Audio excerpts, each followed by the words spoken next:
Olá pessoal, então hoje eu vou gravar para vocês a aula de geração de força durante a contração muscular.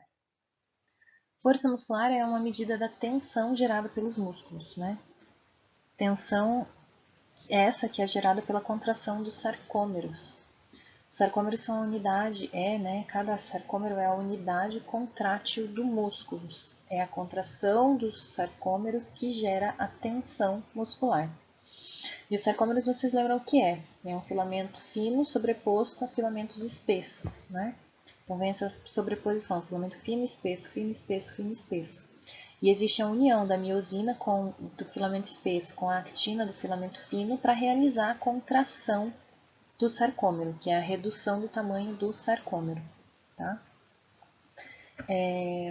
E é a contração deles, então, que vai acabar gerando essa tensão sobre a fibra muscular, que vai ser transmitida aos tendões, que estão nas extremidades dos músculos, e são os tendões que estão aderidos aos ossos, que quando contraído, quando ocorre a contração muscular, puxam um osso sobre o outro e permitem a movimentação do nosso corpo, né? Então é dessa forma que a gente gera movimentos através da contração muscular. E para a gente gerar movimento, essa força de contração deve ser maior do que aquela que o objeto que a gente está tentando movimentar, né? Quando a gente fala em movimento, existem 4 tipos básicos de movimentos. O movimento isotônico, que é aquele que ocorre quando existe uma certa carga que a gente tem que movimentar. E o movimento isométrico, que é aquele em que não existe movimento.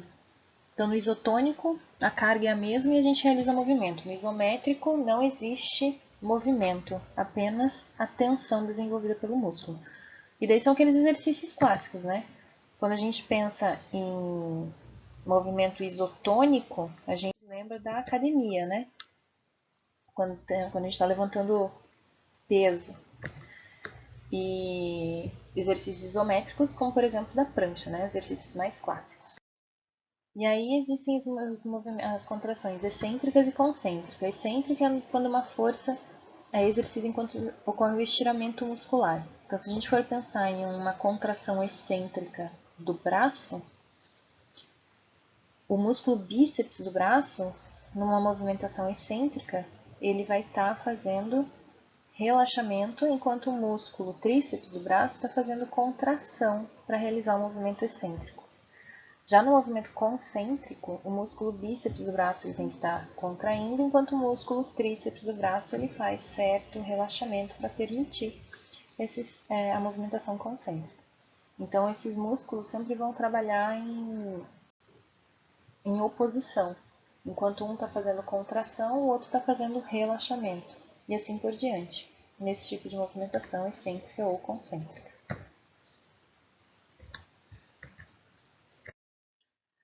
Bom, como que ocorre a variação da força de contração muscular, né? Então, a gente pode levantar uma folha de papel ou pode levantar uma anilha aí bem pesada, sei lá, de 20 quilos, e a gente não usa a força que a gente usa, a força utilizada para levantar uma anilha para levantar uma folha de papel. Então, como que isso acontece, né? Então, a contração muscular ela pode ser graduada ou regulada, de acordo com o número de fibras musculares que estão se contraindo e de acordo com o número de sarcômeros que existe por fibra muscular. Quando a gente fala do número de fibras musculares que estão se contraindo, a gente pode evidenciar isso pensando em um músculo, por exemplo, bíceps do braço e o músculo reto femoral ou quadríceps da coxa, né, o conjunto de músculos do quadríceps da coxa. O músculo reto femoral, por exemplo, ele é um grande músculo. Então, a força gerada por esse músculo é maior do que aquela gerada pelo músculo bíceps do braço.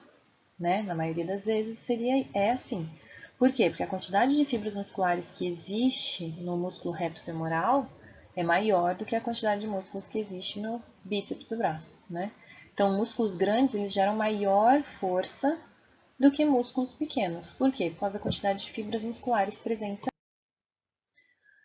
Ainda, quanto maior o número de fibras musculares contraindo, maior a força muscular. Por quê? Aqui a gente entra no conceito de unidade motora. A gente já conversou sobre unidade motora. Então, como que as fibras musculares são recrutadas, estimuladas a se contrair? Então, vocês lembram lá, unidade motora é o número de fibras musculares que são inervadas por cada neurônio motor. Então, na figura aqui tem a unidade motora 1 e a unidade motora 2. A unidade motora 1 inerva somente dois músculos, duas fibras musculares, enquanto a unidade motora 2 inerva três fibras musculares. Se houver no estímulo para a contração apenas da unidade motora 1, a força gerada por esse músculo aqui, que está identificado aqui como músculo gastrocnêmico, vai ser menor do que quando ela recrutar a unidade motora 2, ou ainda maior quando recrutar as duas unidades motoras para gerar contração muscular. Tá? Então, a unidade motora é o conjunto de um neurônio mais todas as fibras musculares por ele inervadas. Então, a quantidade de fibras inervadas por um neurônio motor. Cada músculo contém várias unidades motoras. O recrutamento de fibras musculares aumenta a força de contração. Tá? Então, quanto maior o músculo, né, comparando assim o reto femoral com o bíceps do braço, e quanto maior o número de unidades motoras que são recrutadas em cada um desses músculos, maior a força gerada pelo músculo. Tá? Ainda, o tamanho da unidade motora ela é diferente de acordo com o tipo de músculo que a gente está analisando. Então, eu já falei isso para vocês também na aula passada. Músculos precisos, como por exemplo aqueles das mãos, que tem que realizar trabalhos manuais, trabalhos mais delicados, eles têm um número de unidades motoras maior do que aqueles músculos que são menos precisos, né? Como por exemplo músculos da perna. Então, o tipo de trabalho manual é diferente do tipo de trabalho da nossa perna, né? Então, para que a gente consiga fazer desenhos artísticos maravilhosos, fazer digitação, tocar piano, atividades que necessitam de uma maior habilidade, né? Você precisa que o maior número de neurônios controlem esses músculos para que esses movimentos mais delicados e mais habilidosos sejam executados, tá? Então, por isso varia o número de unidades motoras que inervam os músculos, de acordo com as funções que eles exercem. Então, músculos precisos e delicados sofrem controle fino do movimento, poucas fibras inervadas por neurônio motor. Pouca força é gerada por unidade motora estimulada, como por exemplo nos dedos e nos olhos. Músculos menos precisos sofrem controle mais grosseiro, 2.000 fibras musculares por neurônio motor, por exemplo. Muita força é gerada por unidade motora estimulada, como por exemplo pernas, braços e abdômen. Né? E como que acontece a manutenção de contrações prolongadas, né? Como por exemplo a manutenção da postura corporal? Ocorre um recrutamento desincronizado de unidades motoras. Tá? Então, olha só, enquanto uma unidade motora relaxa, a outra é recrutada. Como que eu mantenho a minha postura? Né? Então, existem lá os músculos paravertebrais. Eles são inervados por diversas unidades motoras. Quando determinadas fibras musculares estão entrando em fadiga ou entrando em exaustão, ocorre uma troca da unidade motora que foi recrutada para manter aquele movimento. E assim as fibras musculares, a gente não sente, né, a fadiga da contração muscular, da manutenção de uma contração muscular, como é o caso da manutenção da nossa postura. Tá, então por que a gente não consegue segurar um objeto pesado por um longo período de tempo? Porque quando a gente está fazendo um movimento com carga máxima, a gente faz o recrutamento de todas as fibras musculares. Então, todos os neurônios, todas as unidades motoras estão ativadas durante uma contração máxima, tá? Então, não tem como fazer recrutamento desincronizado de fibras, beleza? O recrutamento desincronizado ele só funciona quando a carga é submáxima. E como que ocorre, então, essa regulação da força aplicada para levantar um papel ou uma ilha de 20 quilos, né? Então, o aumento da frequência de potenciais de ação do neurônio motor aumenta a força gerada pela fibra muscular, tá? Então, quando a gente vai levantar um lápis, uma mesa, um computador, coisas mais leves, a quantidade de potenciais de ação gerados pelo neurônio motor é menor quando comparado com o levantamento de uma anilha de 20 kg, por exemplo. A frequência de disparo de potenciais de ação é maior quanto maior a carga que você vai levantar. Então, por que isso acontece? Quanto maior a quantidade de potenciais de ação, maior a quantidade de neurotransmissores liberados aqui na fenda sináptica, maior o número de maior número de receptores de acetilcolina vão ser ativados, permitindo uma maior entrada de sódio, que vai causar despolarização da membrana e que vai causar liberação de cálcio de dentro do retículo sarcoplasmático, tá? Quanto maior essa estimulação, quanto maior o número de potenciais de ação que chegam aqui entre renodina e dihidropiridina, maior a quantidade de cálcio que é liberado no citoplasma da célula. O cálcio mantido em uma alta concentração no citoplasma da célula faz com que a actina fique liberada por maior tempo para se ligar com as cabeças da miosina. E aí a contração muscular continua ocorrendo indefinidamente. Quando a concentração de cálcio no retículo sarcoplasmático reduz, aí a gente tem um desligamento do cálcio da troponina e a desativação do filamento fino, né? Então, o filamento fino está ativado quando o cálcio está ligado à troponina, que libera o sítio de ligação da actina para a miosina. Agora, se não existe cálcio, ou se existe cálcio em baixa concentração no retículo sarcoplasmático, o cálcio não liga, ou ele desliga com maior facilidade da troponina, desativando o filamento fino, tá? E aí não existem mais sítios de ligação na actina para a miosina. E aí a contração deixa de acontecer, tá? Então, normalmente o que acontece? Um único potencial de ação não causa contração muscular intensa. Contrações de longa duração ou de uma maior intensidade sustentar alta carga são alcançados por estimulações repetidas e somadas na fibra muscular. Então, estimulações de quem? Do neurônio motor. Então, o neurônio motor tem que realizar estimulações repetidas, que são potenciais de ação repetidos, que vão causar diversos potenciais de ação que vão até o túbulo T, vão alterar a conformação da dihidropiridina, que está ligada com a rianodina no retículo sarcoplasmático, que vai abrir as portinhas, permitindo a saída do cálcio de dentro do retículo sarcoplasmático. Quanto maior a quantidade de cálcio presente no retículo sarcoplasmático, maior os sítios de ligação da actina liberados para se ligar com a miosina. E é dessa forma que aumenta a força de contração muscular. Então, olha só, a manutenção de uma concentração de cálcio elevada no sarcoplasma é fundamental para manter a contração muscular e aumentar a força gerada pelo músculo. Então, o potencial de ação causa a liberação de cálcio no sarcoplasma. Vários potenciais de ação mantêm a concentração de cálcio elevada por mais tempo dentro da fibra muscular, resultando em maior força de contração muscular. O cálcio ele é removido ativamente de dentro do sarcoplasma e transportado para dentro do retículo sarcoplasmático ou para fora da célula da fibra muscular, tá?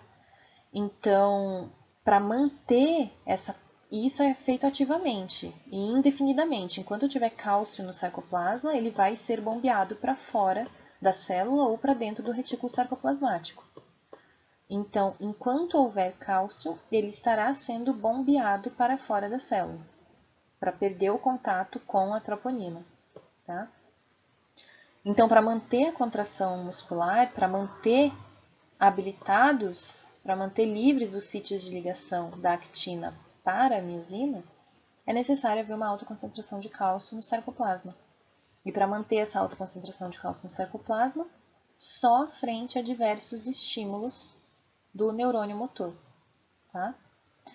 A redução, tá escrito aqui, a redução da concentração de cálcio induz mudança de conformação da troponina que volta a tropomiosina para sua posição original, sobre o sítio de ligação da actina para a miosina. E aí não existe mais sítio de ligação livre para fazer a contração muscular. Então, para manter essa concentração de cálcio elevada no sarcoplasma, deve-se haver um número, uma frequência de potenciais de ação altas que chegam até o músculo, fazendo com que maior quantidade de cálcio esteja livre no citoplasma, aumentando o número de sítios de ligação da actina liberados para se ligar com a miosina, tá? Então, se eu quero levantar uma folha de papel, o número de unidades motoras recrutadas é menor, é baixo, e o número de potenciais de ação disparados pelo neurônio motor também é baixo. Agora, se eu quero levantar uma anilha, o número de unidades motoras de uma anilha pesada, né, de 20 kg, o número de unidades motoras recrutadas é grande e a quantidade de potenciais de ação gerados pelo neurônio motor também é grande. Então, ó, esse gráfico aqui está mostrando como que acontece para a gente gerar uma alta força de contração. Então, o potencial de ação, isso aqui, então aqui são potenciais de ação em vermelho, e em azul a atividade contrátil, a contração muscular. Então, um potencial de ação, ele acaba gerando uma certa contração muscular. Vejam aqui que o potencial de ação inicia e termina antes de a contração muscular acontecer. Por que acontece isso? Porque existe um tempo entre o potencial de ação do neurônio motor, a liberação de neurotransmissores que vão se ligar nos receptores de acetilcolina na fibra muscular, que vão permitir a despolarização da membrana plasmática até chegar lá no túbulo T, mudar a conformação da rianodina e da dihidropiridina, para fazer então a liberação do cálcio, o cálcio se ligar na fibra muscular e aí realizar a contração. Então, existe um tempo de diferença entre o início da contração muscular e o início do potencial de ação, né, e o fim do potencial de ação e o início da contração muscular. Tudo bem? Então, aqui está mostrando. Quando existe um potencial de ação, ele gera uma contração muscular. Tá? Se é um novo potencial de ação demora muito tempo para acontecer, essa contração muscular aqui termina, né? Porque todo o cálcio foi liberado no retículo sarcoplasmático e foi retransportado para dentro do retículo sarcoplasmático ou para fora da fibra muscular, terminando a contração muscular. Depois veio um novo estímulo, um novo potencial de ação para induzir a contração muscular e uma nova contração muscular acontecer. Agora, quando dois potenciais de ação ocorrem ao mesmo tempo, ou com um intervalo de tempo muito curto entre eles, ocorre que há a somatória da força. Isso aqui é a unidade de força gerada pela fibra muscular. Tá? Justamente porque a quantidade de cálcio presente no retículo sarcoplasmático desse músculo aqui, ela é maior quando dois potenciais de ação se sobrepõem no tempo, tá? Então, se libera maior quantidade de cálcio, maior o número de sarcômeros recrutados para fazer a contração.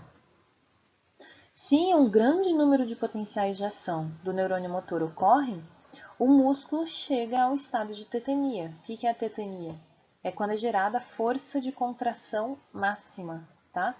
Todos os sarcômeros, todos os filamentos de actina estão liberados para fazer contração. Isso é a tetania, tá? Se esses estímulos continuam indefinidamente, se os potenciais de ação continuam indefinidamente, a fibra muscular vai parar de realizar a contração muscular quando ela chega na fadiga, né? O que é fadiga? Fadiga muscular é quando o músculo não é mais capaz de gerar contração muscular. Mais para frente a gente vai ver o que é a fadiga muscular. Tudo bem, então? Então, é necessário um grande número de potenciais de ação para gerar contrações musculares mais intensas, além do recrutamento de um maior número de unidades motoras para fazer uma maior força de contração. Beleza? Outro fator que interfere na força gerada pelo músculo é o comprimento da fibra muscular no início da contração. Por quê? Porque existe uma relação entre o comprimento e a tensão gerada. Vocês já devem ter percebido isso quando vocês vão realizar, quando vocês vão fazer musculação na academia, puxar ferro mesmo, né? Fazer musculação. Quando você pega, por exemplo, fazer o treino de bíceps e você pega o peso e você começa a fazer o movimento concêntrico, lá de baixo, com o braço completamente estirado, você percebe que existe uma dificuldade inicial para realizar o movimento e depois, quando o teu braço está no meio do movimento, fica um pouco mais fácil de realizar a contração. E o finalzinho da contração também é um pouco difícil de ser realizado. Então, quando o teu braço está completamente estirado, é um pouco difícil de fazer a contração. Quando ele está no meio, fica um pouco mais fácil. E depois, quando ele está em cima, também fica um pouco mais difícil de realizar a contração. E essa sensação que você tem quando está fazendo o movimento é a percepção dessa relação comprimento-tensão. O que é isso? Existe um comprimento ideal, quando os filamentos finos estão sobrepostos aos filamentos espessos. É o momento em que existe um número máximo de filamentos finos sobrepostos a filamentos espessos. Então, naquele momento que você inicia a contração, existe um grande número de pontes cruzadas realizadas entre filamentos de actina e miosina. Tá? Esse é o comprimento ideal do sarcômero. Se você está com o braço completamente estirado, a sobreposição de filamentos finos e filamentos espessos não é ideal. Tá? E aí acaba que você não consegue gerar uma força muscular, uma força de contração tão intensa. Tudo bem? Então, olha, esse gráfico aqui está mostrando exatamente isso. O A, esse ponto A aqui, está mostrando o sarcômero num comprimento ideal. Então, olha só, o número de filamentos finos ou de actina se sobrepondo com os filamentos de miosina, actina aqui e miosina aqui, tá? O número de filamentos sobrepostos é bastante grande, então olha só, dá para fazer várias ligações aqui. Enquanto que, gerando uma quantidade X de força muscular aqui, uma potência máxima de tensão muscular é gerada nesse momento. Agora, se o músculo está estirado, que seria o caso lá do nosso músculo do braço completamente distendido, os filamentos finos expostos não estão completamente sobrepostos. Aí permanecem filamentos de actina ou de miosina que não estão fazendo ligação. Ou seja, é como se fosse um cabo de guerra, né? Se existem 4 pessoas puxando o cabo de guerra, no primeiro momento a força que você gera é bastante grande. Agora, se existem apenas 3 pessoas no início do cabo de guerra, a força de tração, de tensão gerada vai ser menor. É exatamente disso que se trata essa relação entre comprimento e tensão gerada pela fibra muscular, tá? Então, aqui, no momento B e nesse momento C aqui, o número de filamentos finos e espessos sobrepostos é baixo, o que acaba reduzindo a força gerada pelo músculo, tá? Mas tá, e agora, quando todos os filamentos estão sobrepostos, o que acontece? Acontece que você não tem mais como gerar contração muscular, porque todos os filamentos estão sobrepostos. Tem como você manter essa força muscular, mas não como você fazer mais contração, tá? Então, quando você está com o músculo completamente contraído, como por exemplo o bíceps do braço, no final do movimento de contração do músculo bíceps do braço, você não consegue mais gerar tanta força, tanta tensão, porque os filamentos já estão completamente sobrepostos. Tudo bem? Então, características que acabam da fibra muscular que acabam regulando a força de contração, uma das características é essa relação entre comprimento do sarcômero e a tensão gerada pelo músculo. E fadiga muscular? O que é a fadiga muscular? Eu falei para vocês que a fadiga muscular era a incapacidade de manter a tensão, né, a força desejada. Né? A fadiga muscular ela pode ser dividida em fadiga central e fadiga periférica. A fadiga muscular central é aquela de quando você não quer fazer atividade física. Você também já deve ter passado por isso, quando você precisa ir à academia e você não está com vontade de ir, tá? Se você não está com vontade de ir, o seu treino não rende igual um treino de quando você está com vontade de ir. Isso porque o sistema nervoso central ele tem uma influência direta sobre a contração muscular. É você que dita a contração muscular que você quer realizar. E se você não quer fazer uma atividade física, você não vai fazer. Isso é um efeito psicológico sobre a atividade física, né? Ou a contração muscular. Se você não quer sair da cama, você não vai sair da cama. Ponto final, né? O músculo ainda tem capacidade de fazer contração, mas você não quer. O sistema nervoso central inibe o estímulo sobre os neurônios motores. Tudo bem? Esse é um efeito psicológico. Tirando o efeito psicológico, que seria a fadiga muscular central, existe a fadiga muscular periférica. A fadiga muscular periférica está relacionada com N fatores, vários fatores, tá? Mas, por exemplo, o aumento da concentração de fosfato inorgânico derivado da quebra de ATP.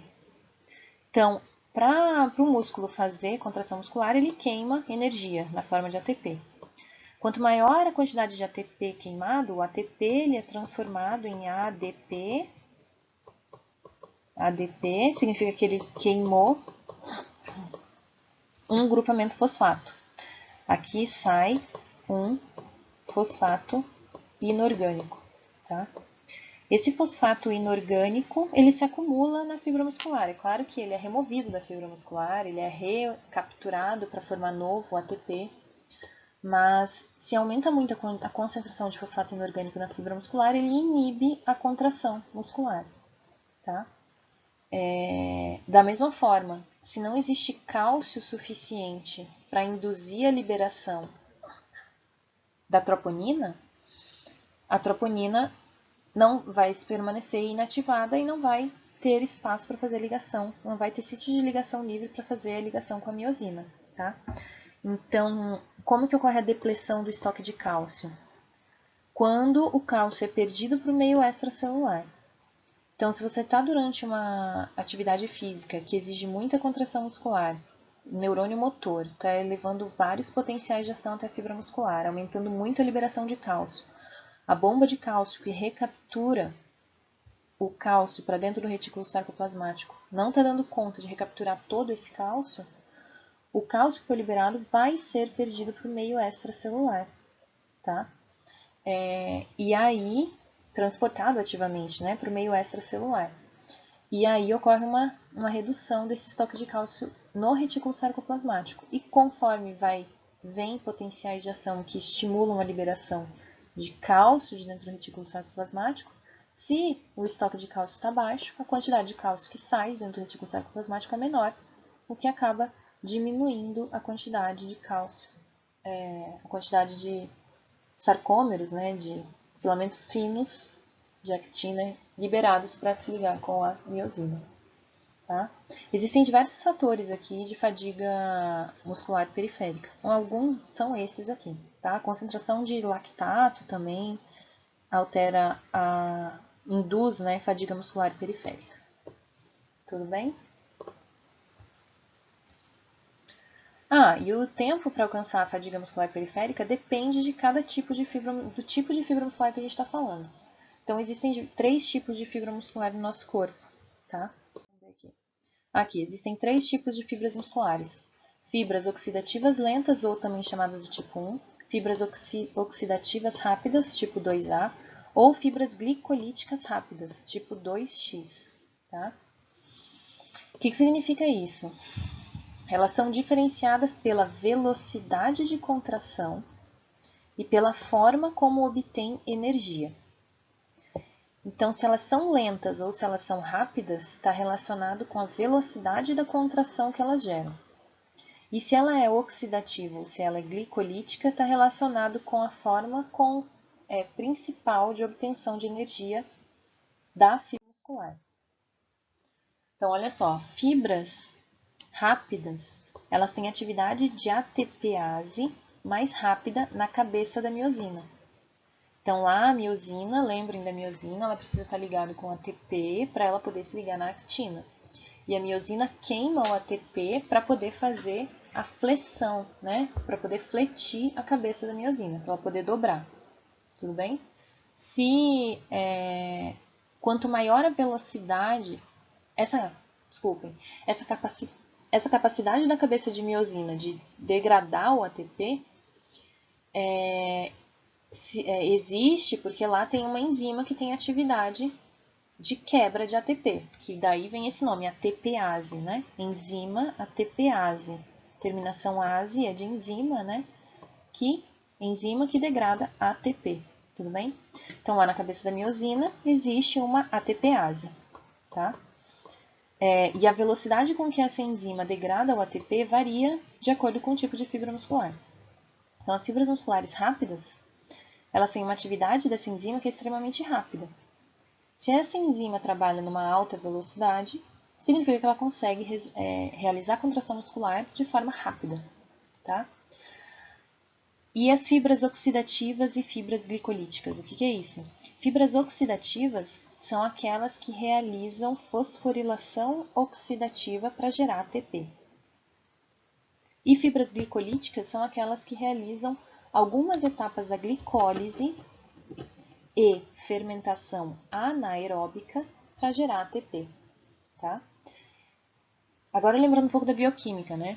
Fibras oxidativas, elas têm uma maquinaria para realizar todo o processo de degradação de um carboidrato ou de um ácido graxo. Então, o carboidrato passa pela glicólise, gera piruvato, o piruvato é transformado em acetil-CoA, o acetil-CoA entra no ciclo de Krebs. Todos os cofatores reduzidos, NADH, FADH, que são gerados no ciclo de Krebs, vão para a cadeia de transporte de elétrons, ou a cadeia de respiração, cadeia respiratória, lá na mitocôndria. E lá é gerado um monte de ATP. Isso é a fosforilação oxidativa, né? É você gerar ATP gastando o oxigênio lá dentro da mitocôndria, tá? Enquanto existem outras fibras musculares que elas não têm essa maquinaria tão desenvolvida. E aí elas acabam tendo como fonte de ATP a glicólise somente. Lá na glicólise são gerados 2 ATPs, tudo bem? E aí essa quantidade de ATP que a fibra vai usar para fazer a sua contração, tá? É claro que a quantidade de ATP gerado na glicólise é muito menor do que na fosforilação oxidativa. E aí vai ter uma relação da velocidade com que a fibra muscular entra em exaustão. Fibras musculares oxidativas, elas geram muito mais ATP, enquanto fibras musculares glicolíticas, elas geram menos ATP.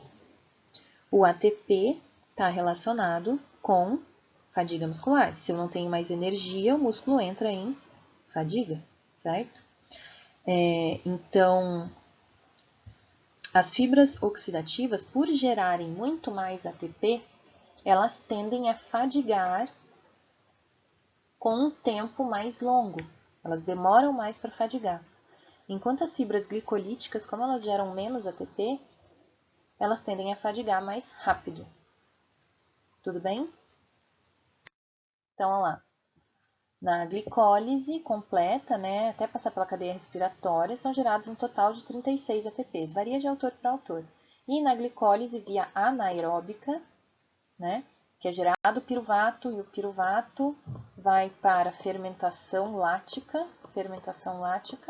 ao invés de ir para o ciclo de Krebs, né, ao invés do piruvato vir para cá, formar acetil-CoA, vem para o ciclo de Krebs, vem para a cadeia respiratória. Essa é a via aeróbica. A via anaeróbica, o piruvato vai para a fermentação lática e gera ácido lático. são gerados apenas 2 ATPs. Tá? Então, as fibras musculares que fazem glicólise somente, elas fadigam mais rápido porque elas produzem menos ATP. Enquanto as fibras musculares que têm respiração fazem a degradação de moléculas por via aeróbica, elas acabam por gerar um número maior de ATP e logo elas fadigam mais lentamente, demoram mais para fadigar. De forma resumida, fibras musculares glicolíticas geram menos ATP, fadigam mais rápido. São pobres em mioglobina e mitocôndrias.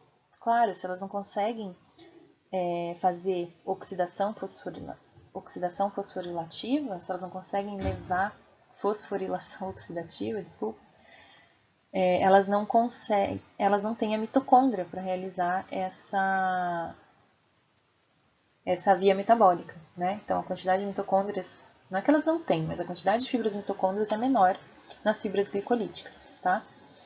Como elas não têm, elas são pobres em mioglobina, lembrando, falei lá na primeira aula de características da fibra muscular, que é a mioglobina, né? Relembrem lá o que é a mioglobina.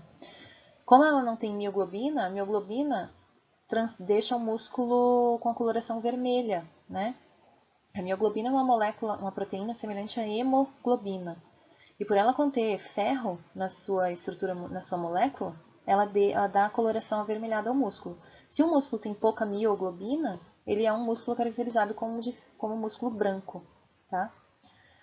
Só que, como as fibras glicolíticas, a maioria das vezes, elas são de contração rápida, porque as fibras glicolíticas possuem uma ATPase lá na cabeça da miosina, que age com uma alta velocidade, tá?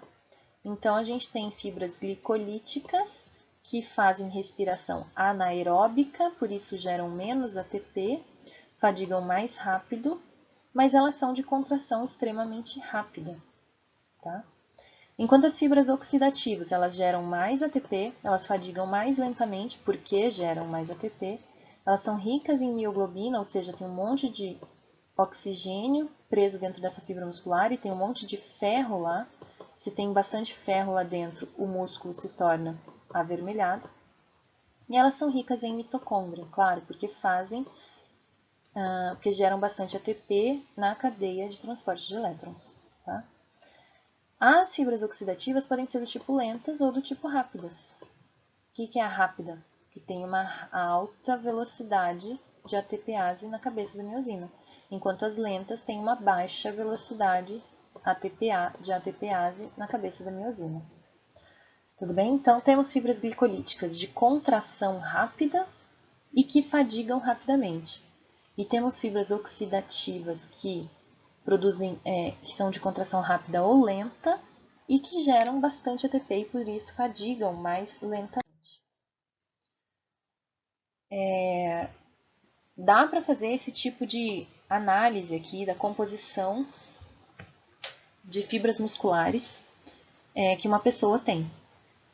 Então, é utilizado, isso aí é um corte de musculatura, um corte histológico de musculatura de alguma pessoa, tá?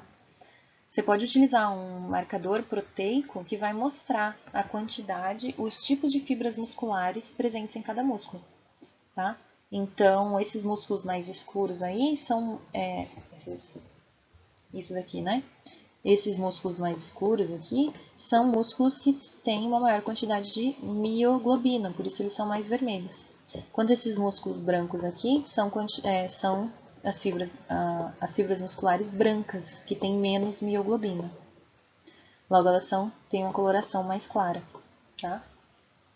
Então, a maioria dos nossos músculos, eles são uma mistura de fibras brancas e vermelhas. A quantidade de fibras brancas e vermelhas que existe em cada músculo varia de pessoa para pessoa. Por isso, tem pessoas que desempenham melhor em um determinado esporte e outras que desempenham melhor em outro tipo de esporte. Por exemplo, levantamento de peso livre, né? Que tipo de fibra muscular será que essa pessoa ativa? Corrida de maratona. Que tipo de fibra muscular existe em maior quantidade no corpo desse atleta aqui? Então, uma atleta como a Rosane dos Reis, que faz levantamento de peso, precisa executar um movimento com alta velocidade e com uma explosão muscular muito alta. Explosão muscular é fazer uma contração extremamente rápida e forte. Então, que tipo de fibra muscular provavelmente ela tem mais no seu corpo? Provavelmente ela tem mais fibra muscular glicolítica rápida, né? Esse é o tipo de fibra muscular que essa pessoa deve ter em maior concentração no corpo dela. Enquanto o Vanderlei Cordeiro, ele deve ter em maior concentração no corpo dele uma fibra muscular que não fadiga, porque correr maratona é um exercício de alta intensidade, mas de longa duração. Então ele tem que ter uma maior quantidade de fibras musculares que não fadigam. E que façam contração de forma lenta também, para evitar que ele faça contração, que é para evitar que ele entre em fadiga, entre em canse rapidamente, né? Então, provavelmente ele tem uma maior quantidade de fibras oxidativas, que geram muito mais ATP, e lentas, que queimam ATP de forma mais lenta, né? Para evitar a fadiga muscular. Tudo bem?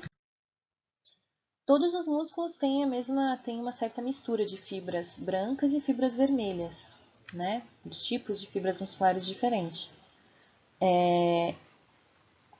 É possível alterar a composição muscular de um indivíduo, né? De acordo com o tipo de treinamento muscular que essa pessoa exerce. Se ela faz levantamento de peso, ela vai ter mais tipo de fibra muscular glicolítica rápida. Se ela faz um treinamento aeróbico mais intenso, ela vai ter maior quantidade, né, ao longo do treinamento, de fibra muscular oxidativa lenta. Tudo bem? Mas é claro, existe uma variação genética individual, né? E isso acaba direcionando os diferentes atletas para suas modalidades, né? Então, atletas com mais fibras glicolíticas rápidas vão para o levantamento de peso. Glicolítica, que gera pouco ATP. Rápidas, porque fazem contração muscular extremamente rápida. É claro que esse atleta aqui de levantamento de peso também pode ter fibras oxidativas rápidas, né? Já atletas de esportes de endurance, como é o caso do Vanderlei, eles acabam tendo uma maior quantidade de fibras oxidativas lentas, né, no seu corpo, para poder manter contração muscular por um período de tempo prolongado, sem haver fadiga muscular. Tudo bem? Então, tem como alterar a composição de fibras musculares, do tipo de fibra muscular com treinamento, né? Então, mudança do tipo de fibra muscular, exercício aeróbico, adaptação muscular à oxidação. Mudança na quantidade de fibras contráteis, por exemplo, hipertrofia muscular.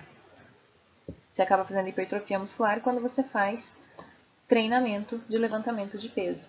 E isso, cada tipo de exercício leva a um tipo de fibra muscular, ao desenvolvimento de um tipo de fibra muscular diferente. Tudo bem, pessoal? Então, era isso que eu tinha para falar com vocês a respeito de geração de força muscular. Essa é uma atividade que eu deixo aí para vocês responderem, que resume o que foi abordado nesse capítulo. Até mais!